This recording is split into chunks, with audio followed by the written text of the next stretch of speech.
Hey guys, welcome to Let's Play Chrono. Last time we had a fun and interesting fight against the Black Dragon. Then we decided we were going to abandon the main quest and take a slightly different path by continuing more side quests. And this time, our last attempt at Dario did not go well. Let's take a look and see how I plan on tackling Mr. Counterattack. First things first, let's go over basic setup. Very much the same on links. Mickey is an interesting choice here. There are actually two fights I will be showing here today. One assumes that you have done all of the quests that I've done up until now. The other one is going to assume that you've done very little, and it's a way of getting around having to do any of the excess stuff if you want to go through quickly. It's basically the strategy from the speedrun of this game. So here we've got the Magic Seal and the Dragoon's Honor, more things to just boost magic power on Mickey here. It doesn't really matter who it is, you just need to choose either a red or a blue. I guess technically you could also use a yellow or a green innate character. My preference would be toward red, just because of how the counters work, and boost up their magic as much as possible. The other stage of things is putting the black plate on Riddell, who is required for this fight. Now, the black plate, as you can see there, is just a black-colored breastplate. The game doesn't tell you what it does. You will find out very quickly what it does. As far as elements go, basic stuff at the bottom here, and magnify somewhere along the line would be nice. And again, more basic stuff. Turn blue would be nice to have on you if you're using a red character. And a whole whack ton of red attacking elements. Over on Riddell, again, basic elements to set up field effect things. Healing, revives on everybody would be nice. And other than that, you're looking, again, magnify, heals, white elemental damage if you want to go that route. And I'm just going to kind of show you an interesting way of going about this. I'm not going to show you the whole cutscene again, so let's skip right to the fight. Okay, we made our way into the fight. Now, as I said, Dario is a counterattacking enemy. For some reason, he's also considered floating, so if you bring someone with a shot or a gun type weapon, it will do additional damage to him. But at the same time, he, according to the official walkthrough, is tied, or not tied, I think he has a standing alone, the highest defense stat of any enemy in the game, including super bosses and the final boss. So yeah, he's got massive defense. You don't really want to be using physical attacks on him if you don't have to. But first, we are going to have to use some physical attacks to build up our element power. And notice how much absolute crap ton of damage he can do. Now, I believe the way that his script goes, I think he gets a turn every time you use 6 stamina, if I remember correctly. So, because he's a counterattacking enemy, we want to set him up so that he isn't going to be able to do specific things on his turn, because some of his normal attacks, as you saw, are powerful, and a number of other things are just kind of tedious. Now, if you use a red element against him, then he's going to counter with Numble to lower your evade. Kind of pointless. Blue, he's going to use Weaken on you to lower your physical attack. We've already seen what he does to white. That's his Conductor Rod, which does boatloads of damage and inflicts curse if somehow you survive. Black elements, he counters with Recover All and heals himself, so we don't really want to do that. Yellow, he's going to counter with Bat Eye, which is going to reduce your accuracy. So that kind of sucks. Don't want that. And then finally, green, he's going to counter with Low Rest to lower your defense. So based on all that, our best bet is to use red on him, because all he's going to counter with is something to lower my accuracy, or my evasion, which doesn't really matter anyway. And she dances on his head and does absolutely no damage. Now, this is just like the first Lynx fight from within Viper Manor. Every time you get him to do a counter, it overrides whatever his base AI script was going to make him do. So you can manipulate this fight to do however much you want, and you'll always be able to set him up, as long as you don't use more, I think, than 6 in one turn. Let's see if that is true. Okay, it's not true. I just thought it was. I think it is in the speedrun strat, but for a different reason. All right. So that's 8. Let's find out how many. 9. 10. Okay, so he gets 10. And then you'll notice something. Dash and Gash. Dash and Gash was Glenn's tech.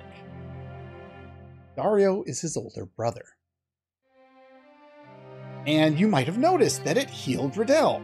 The black plate, which is just identified as a black-colored breastplate and doesn't say what it does, it allows you to heal the black element. The other colored plates that we're going to get later will absorb the same element as the color of plate it is.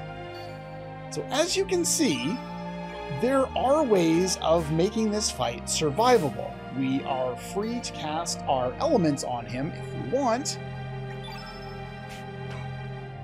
So let's set up a few things. I want to set up weak-minded. And the reason we want to set up weak-minded is because, well, it's going to lower his magic defense. As I said, his physical defense is higher. It's, I think, about 130. His magic defense is only 60. His physical defense is higher than anyone else in the game. His magic defense is somewhat average for a lot of bosses. So we need to boost up the amount of damage that we can deal with our elements as quickly and as easily as possible. The best way to do that is magnify. So let's use weaken, or weak-minded. Let's do magnify.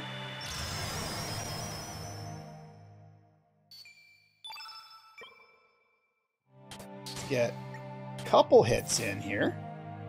Let's have Riddell do one more attack here. Let's do one more attack, please. And unleash Ultra Nova. Now, I could have also done Genius on her to boost her a little bit, but laziness. And so what we've done here is we've unleashed the opposite color element under Magnify and Weak-Minded for 1,000 damage. And he's going to counter with doing pretty much nothing but, you know, healing me. So there's that. Let's do a couple more attacks here. The easiest way of getting through this fight is to basically set him up with a counter. I have no idea what this does. Set him into a counter loop. In order to set him into a counter loop, you just have to make sure that you don't, that you always have your characters set up to deal. Oh, Riddell's under cursed. I was trying to figure out why she wasn't getting enough stamina back. She's getting less because she is cursed. Okay, that is fine. Let's go with Mickey here. And we're going to strengthen. Now, one of the more difficult things to do in this fight is to get enough elements off to set up the field effect for a summon, but it is very effective. Alright, let's do attack. Physical, don't kill her. He said don't kill her. That botches my plan entirely, and I hate you.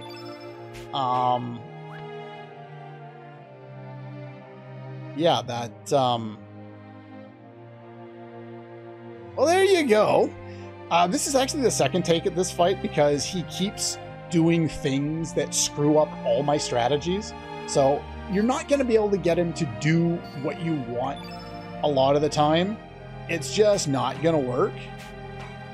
Do I have it on you? I don't have it on you because it's on somebody else. The thing is I don't have every element that I want to set up on every single character. Basically, you want to set up turn blue. Okay, let's try this again here.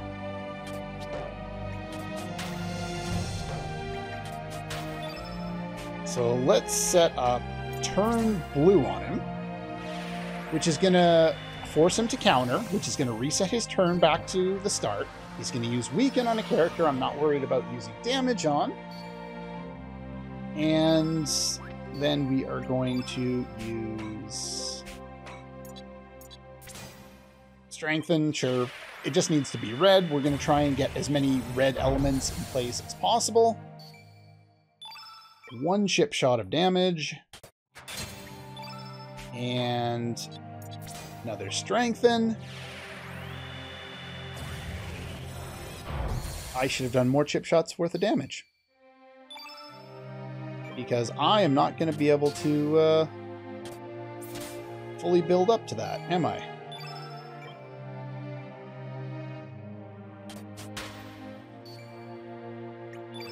Am I going to get it? One more.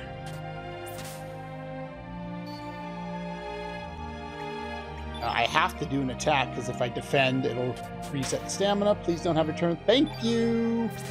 And he's turned blue. We're under Magnify. We've boosted her magical attack as much as we can in equipment. No genius. Her other thing has worn off. But yeah, basically, you're trying to get as much damage again. You don't have to power up for stuff like that if you don't want to. Now, we can basically lock him into a loop so that he's never going to get another turn by making sure to cast attack elements on him that will force him to just do the same thing. So we're going to Magma Burst.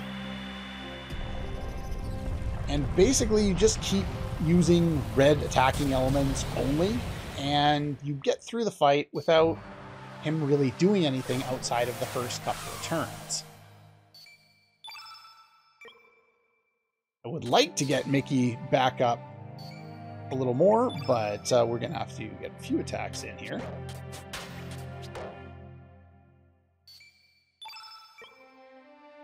Now, Mickey, being red innate, is going to do most of the damage, but... Oh, that's not good. Okay, well, you used it against him, so that's fine.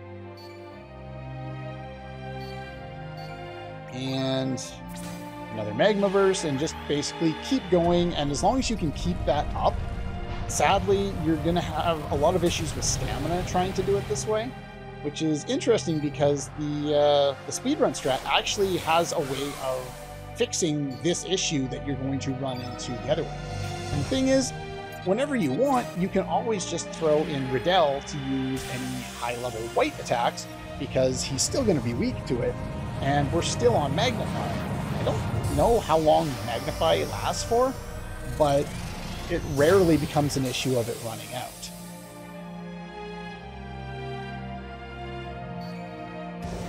But yeah, there you go. He got a few attacks in, and anytime he did get attacks in, he worried the crap out of me because he does so much damage. No star level up here. But if you go about this a different way and you try and do the speedrun strat, there's some interesting things you can accomplish here. Let's show that next, and then we'll show the following scenes. Okay, we're back for round 2. Now, the reason why I'm showing you the speedrun strat here is strictly because it allows you to do this without, all the levels that I have, all the stats that I have, all the gear that I have, all the elements that I have, and it does not require the black plate. And I got terrible startings stamina there. I'm going to just restart that fight because that's stupid. Okay, so we ran away in order to hopefully get some better starting stamina and look over my notes because it kept being 2 every time. I should be starting the fight by attacking with Riddell, not Mickey there. And then we want to build up as much as we can here with Lynx. And he's going to get 1 attack off, which I think he's only supposed to get 2 in the entire setup here. So let's go back a little bit. And first move is Magnify. Our next move is with Riddell. And the reason why, like I said, that I'm showing you guys this whole strategy is because it can be done without the black plate.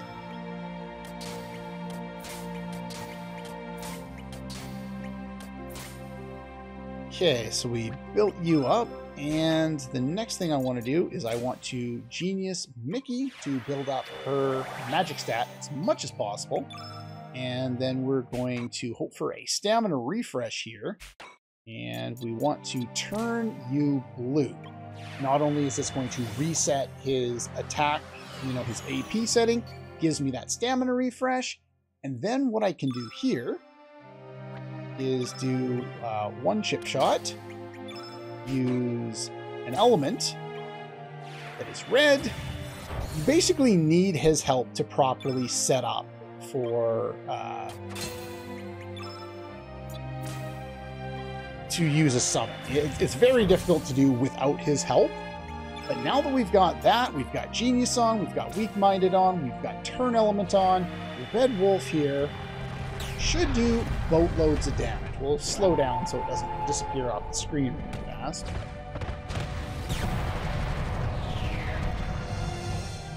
Not too bad. Now he's going to counter with Numble, and I need to get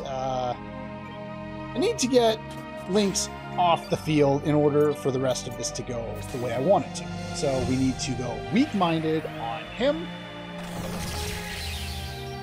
which will force him to counter with Conductor Rod. And even though Lynx is black with Magnify in effect, I think this will still kill me. Yep, it will. And basically, the rest of the fight is pretty simple. We attack enough and then use a red element. And we go out on stamina. We force his counter. Because there's only 1 character on the field, we're basically guaranteed to get a big stamina refresh every time. We attack with level 1 attacks. And never do that last one. You can only do 6 attacks regardless of whether you hit or not. Then go straight into whatever powerful red elements you have. And then repeat the cycle. That's all that's left of the fight at this point. But because it forces him to always be stuck in that counter loop, there's nothing he can do other than cast Numble, and he can't do anything with it. So we don't have to worry about him countering and dealing any damage. I could be at 1 HP for all the difference that really matters here. I'm going to get that stamina refresh every time, otherwise he would get 2 turns, and I guess the game feels that's unfair. So this is a speedrun strat for anyone to use that, because as we saw, no star level for this fight, that you can do to get through this fight quickly and easily, and you don't have to worry about anything. You can do this with any character, though I would recommend someone who's either red innate or blue innate, just because the counters that he's going to use, Numble and Weaken, don't have any effect on what we can do. You don't want to use a yellow-based character because he's going to counter with Bad Eye, which is going to reduce your hit percentage, meaning you're not going to be able to guarantee to get all your hits in. And if you can't get high enough levels, you're not going to deal enough damage with your elements, and you're shit out of luck. And for defeating him, you get a... Yeah, they changed the translation. This is the first time I've noticed this, but you get a Dreamer's Bandana here. In the original, it was called a Dreamer's Scarf. I don't know why they bothered to change it, but they did. The Masamune has found a new master in Surge. Well, this is going to go well. The evil sword.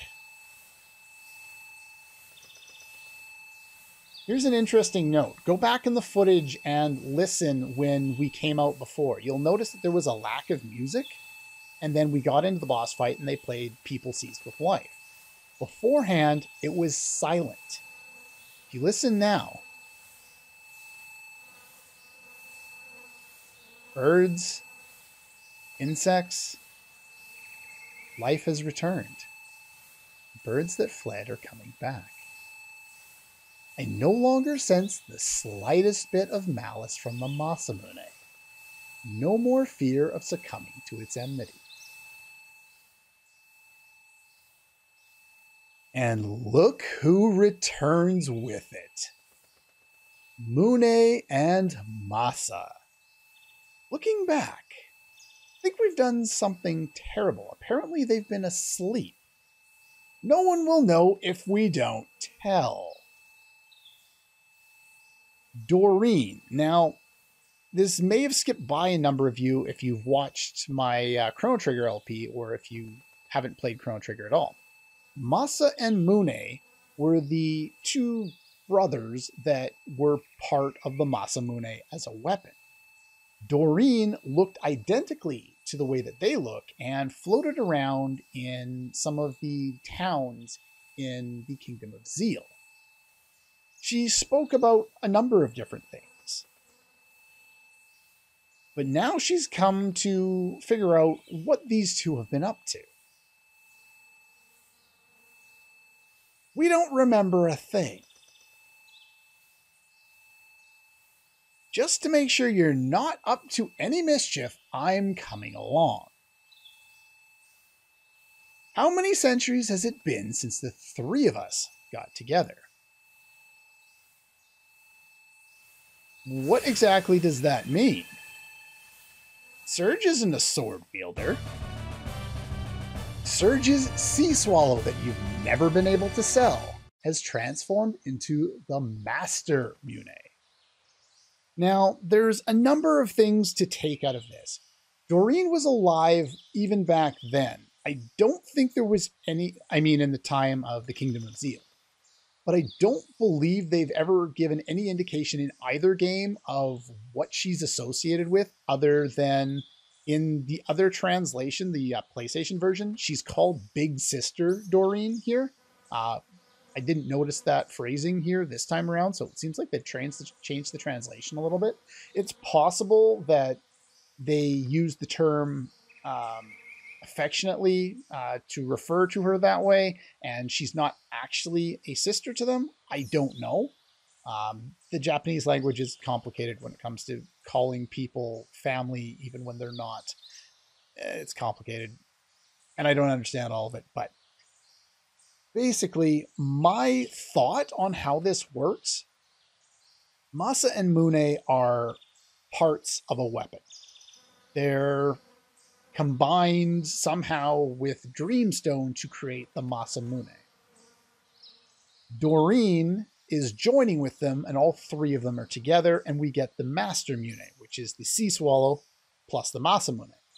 So I'm guessing that Doreen was also a weapon, and in this case, it's the Sea Swallow. There's other elements that I could talk about with regards to this, but that would be spoilery, and we'll talk about it at a different point. It's a really out there theory that I don't think I've heard a lot of people talk about, but I will bring it up through tears, I'm sure, when we get there.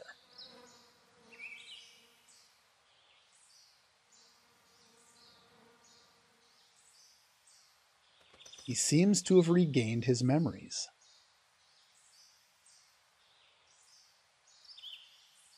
He had taken control of the Masamune, and he attacked Karsh.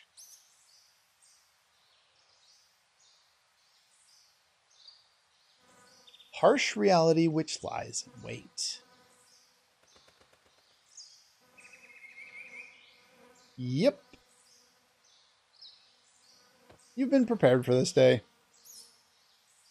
And that's it. I wish you all the best. You've been caring for him and babying him for 4 years, and that's the extent of the separation between you two. You could have made an entire game or an entire anime based around the relationship between those two. But they decided to do nothing with it. So it is what it is. Inexperienced and incomplete.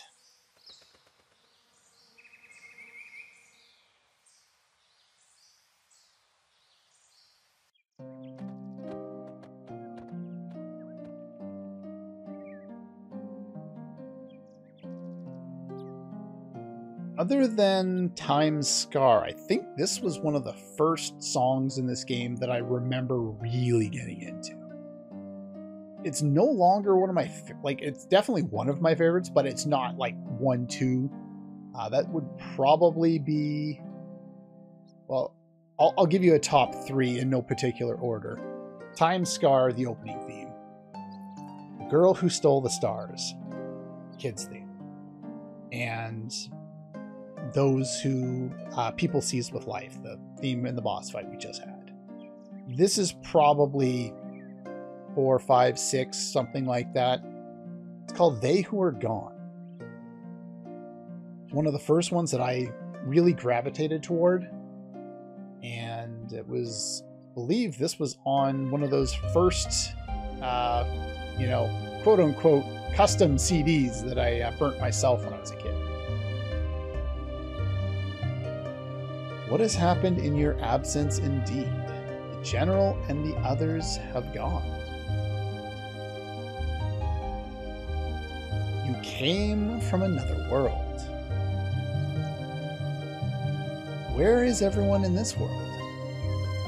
No one from Viper Manor who was sent to the Dead Sea will return.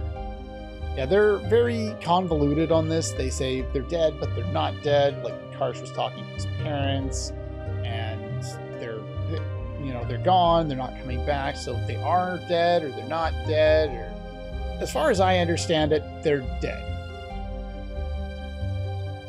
Yeah, why did they go? In search of the frozen flame.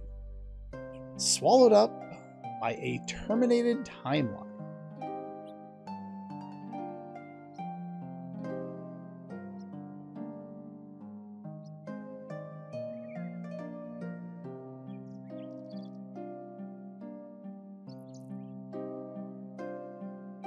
The only Riddell left and the only Dario that remains.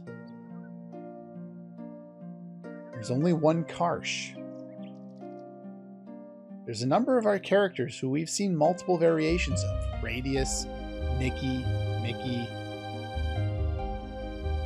But a number of the Dragoons have been lost. Zoa and Marcy are here as well. You can also call the old Dragon Stable Keeper, who seems to be still alive in this one. Nice. Or maybe he's talking about the other one. I don't know.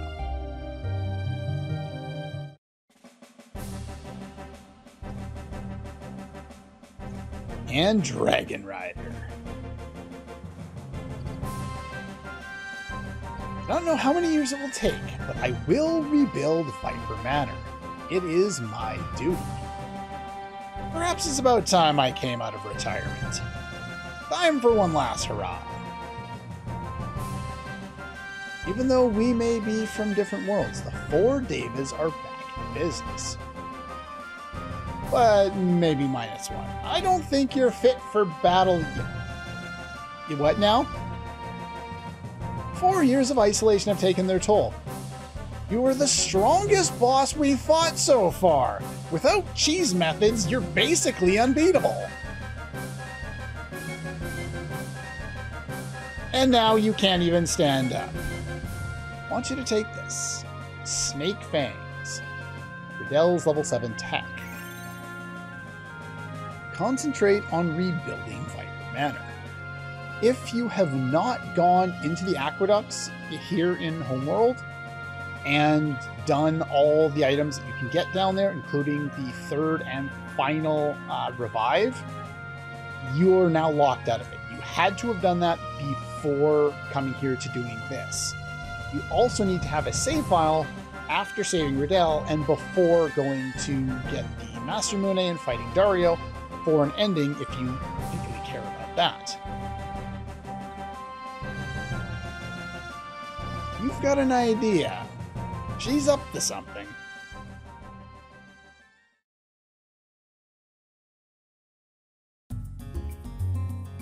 And the reason why we're locked out...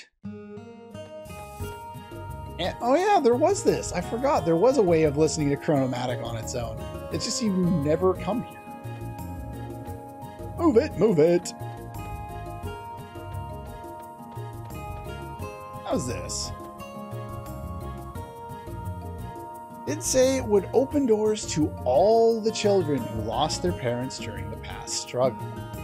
The modeling job is a little too... Have to bear in mind that children will be living here. Why not officially make this place into an orphanage?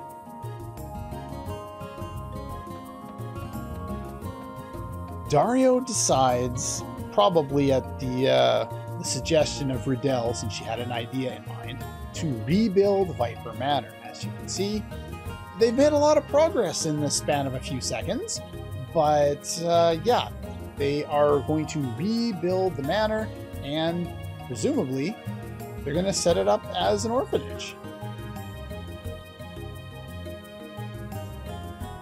And we are no longer allowed to go in at any point. The interior is under construction. You can't get into the sewer system, as far as I know. Finish the sandbox first. There you go. Now you got something to do. And we got to get some swings in there too. And let's see here. Play a serious game of hide and seek. More manpower. Now, we're blocked off. Oh, there it is. The Dragon Stable guy is here in this world. Look at that. You can't get back here yet. And here's Norris down here, if I can talk to him. The noise coming from above.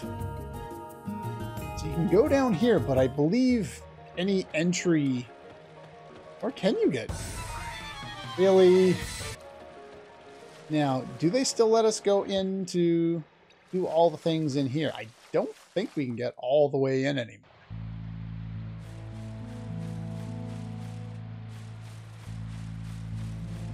Let's see how far we can get in. Based on all that I was told and all that I've read, get out of the way, please. Don't believe we can get in anywhere.